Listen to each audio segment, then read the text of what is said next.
కోటేశ్వరరావు గారు ఒక question raise చేశారు. అంటే ఈ ఆపరేషన్ తర్వాత మావోయిస్టులు నిజంగా బలహీనపడేటువంటి అవకాశం ఎంతవరకు ఉంది? అంటే ఓ రకంగా కొత్తగా ఇంకో రకంగా రూపు సంతరించుకొని మళ్ళీ పుట్టుకురారా? దీనికి ఏమైనా అమిత్ షా గ్యారంటీ ఇవ్వగలరా? ఇలాంటి రకరకాల అనుమానాలు కూడా ఉన్నాయి. సో నేను కోటేశ్వరరావు గారు లేవనెత్తిన ప్రశ్న కీలకమైంది. కోటేశ్వరరావు గారే కాదు, వివిధ పోలీస్ అధికారులు, ప్రభుత్వాలు ఈ ప్రశ్నను ప్రధానంగా లేవనెత్తుతున్న విషయం వాస్తవమే.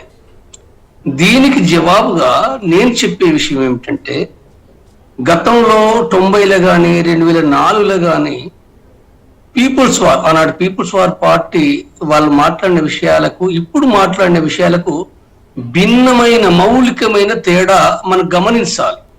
ఆ భిన్నమైన తేడాలు ఏంటంటే, గతంలో వాళ్ళు ఈ చర్చలు జరగాలన్నప్పుడు, కాల్పుల విరమణ జరగాలన్నప్పుడు వాళ్ళు ప్రతిపాదించిన షరతులు వాళ్ళు ఏం చెప్పిండ్రనంటే, పోలీసు క్యాంపులను రద్దు చేయాలి, ఎన్కౌంటర్ల పైన విచారణ జరపాలి అనే విషయాలు చెప్తూనే తిరిగి దీనికి సంబంధించిన అనేకమైన షరతులు పెట్టడం జరిగింది. ఇంకా 2-3-4 షరతులు పెట్టిన వాళ్ళు.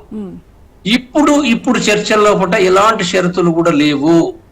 ఎలాంటి షరతులు కూడా లేకుండా వాళ్ళు మొట్టమొదటిసారిగా భారత చరిత్రలో పూట మావోయిస్టు పార్టీ కాల్పుల విరమణ అనే సందర్భంగా ఆయుధ విసర్జన కూడా ఎజెండాలో భాగంగా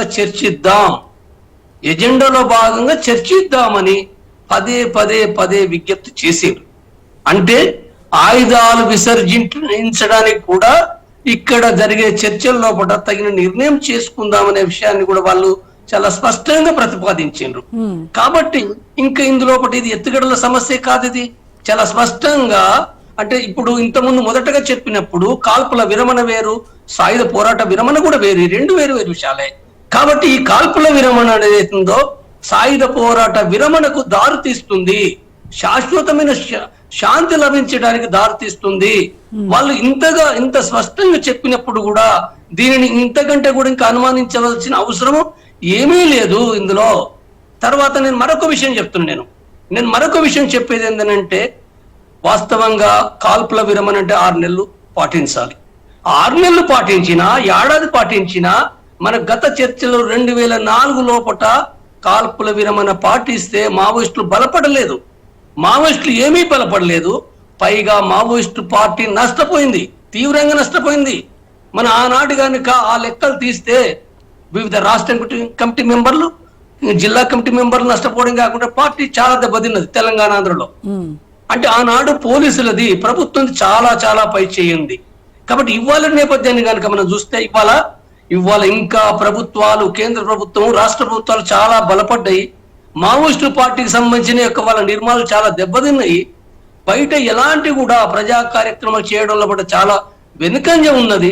కాబట్టి ఇలాంటి స్థితిలో వాస్తవంగా మావోయిస్టు పార్టీ చెప్పింది ఏంటంటే, కనీసం 1 మంత్ మీరు ఇవ్వండి. వాళ్ళు చెప్పింది లాస్ట్గా చెప్పేదాన్ని దృష్టిలో పెట్టుకుంటే వాళ్ళ చరిత్రలో కూడా ఎప్పుడు కూడా ఈ రకమైన విధానాన్ని వాళ్ళు అవలంబించలేరు.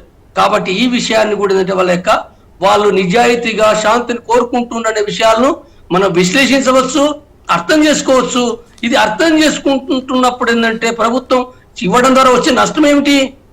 ఇవ్వడం ద్వారా వచ్చే నష్టం ఏమీ లేదు కదా. 1 నెల రోజులు 3 నెలలు ఇవ్వండి, ఏం నష్టం లేదు. వాళ్ళు ఏమి ఎక్కడికి పోరు కదా. మీరు సంపాదనుకుంటే మీ చేతుల్లో పడిన బలాలున్నాయి, ఆయుధాలున్నాయి. వాస్తవంగా రాజ్యాంగానికి వ్యతిరేకమైందే. అంటే ఒక పద్ధతి లేకుండా అది ఎన్కౌంటర్స్ కాదు, అది యుద్ధం జరుగుతుంది. కాబట్టి ఆ విషయాన్ని తర్వాత చర్చించవచ్చు. కనీసంగా ఏంటంటే, ఇది ఇవాళ వాళ్ళు శాంతి కోసము వాళ్ళు మాట్లాడుతున్నప్పుడు, శాంతి కమిటీ మాట్లాడుతున్నప్పుడు మేము మళ్ళీ చంపుతాం అని చెప్పి ఇప్పటికీ, అంటే రూపేష్ మాట్లాడిన తర్వాత, అభయ్ మాట్లాడిన తర్వాత దాదాపు ఒక 5-6 ఘటనలు జరిగినాయి. ఈ ఘటనలో కూడా ఇప్పటికీ మరొక 50-60 మంది, లేదా ఇప్పుడు కరిగుట్టలు ఉన్నాయి, కరిగుట్టల్లో కూడా ఎంతమంది జరిగినాయో మనకు తెలియదు. ఒక్కొక్కసారి మీడియా చాలా ప్రచారం చేసేదో ఈ మానసికమైన యుద్ధం ఇది. అంటే చనిపోతుండ్రు, ఏమీ లేదు, ఖతమైపోయినరు అనేది అంటే ఇవాళ చెప్పే విషయం ఏంటంటే, 2 మార్గాలు, చర్చలు లేదా చంపబడడం. ఇది తప్పంటున్నాను. చర్చలు అనేటి మన రాజ్యాంగ ప్రకారంగా జరగాలి.